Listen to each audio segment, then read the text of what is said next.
정부, 시의회 거듭 견제구, 오세훈식 주택공급 험로 예고. 오세훈 서울시장이 지난 8일부터 시정 업무에 돌입했다.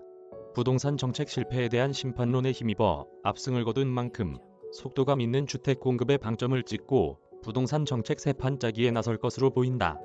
그러나 첫날부터 능숙하게 일하겠다는 오 시장에게 벌써 견제가 들어간 모습이다.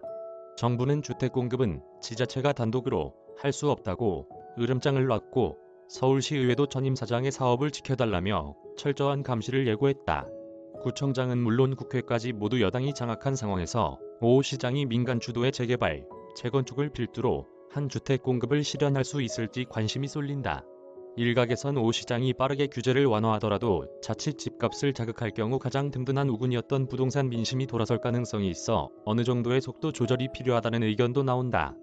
주택 공급 속도는 규제 완화에서 나온다는 게 오 시장의 지론이다. 실제 오 시장은 취임 일주일 안에 주요 재건축 단지에 대한 안전진단을 착수하겠다고 여러 차례 밝혔다. 용적률, 층고 제한, 주거정비지수제, 정비구역 지정 기준, 분양가 상한제, 재건축 초과이익 관수제 등 풀겠다고 한 규제만도 수두룩하다. 규제 완화 없이는 오 시장이 그리는 장밋빛 주택 공급이 불가능한 셈이다. 그러나 현실의 벽은 높다. 중앙정부와 여당이 장악하고 있는 시의회의 협력 없이 서울시장이 혼자서 재건축, 재개발 관련 규제를 풀 수 없기 때문이다.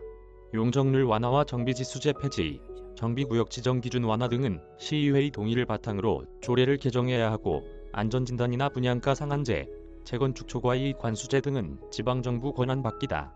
시의회 의견 청취만으로 실천 가능한 것은 그나마 층고 제한 완화 정도다. 오 시장이 정부와 여당의 견고한 견제를 넘을 수 있을지는 미지수다. 오 시장 취임 첫날 정부가 내놓은 메시지만 봐도 험로가 예상된다. 홍남기 부총리 겸 기획재정부 장관은 지난 8일 예정에 없던 부동산 시장 점검 관계장관 회의를 열고 주택공급은 후보지 선정, 지구 지정, 심의, 인허가 등 일련의 행정 절차상 중앙정부, 광역지자체, 기초지자체 단독으로 할 수 있는 것이 아니다고 말했다. 9일에도 일정에 없던 녹실회의를 소집해 변창흠 국토교통부 장관 등과 임대차 신고제에 대해 논의했다. 부동산 정책 기조를 유지하겠다는 의사를 공개적으로 천명한 것이다. 시의회도 지난 8일 오 시장과의 상견례 자리에서 구동존이의 성숙한 정치가 이뤄지길 바란다며 상호 협력을 강조했지만 미묘한 신경전은 있었다. 정부도 이사주택 공급 대책 실현을 위해 오 시장의 협조가 절실한 만큼 적정선의 상호 협의가 이뤄질 수 있다는 관측도 일부 나온다. 다만 주택 공급 방법론에 대한 양측의 입장차가 워낙 커 의견 조율이 쉽지 않을 것으로 점쳐진다.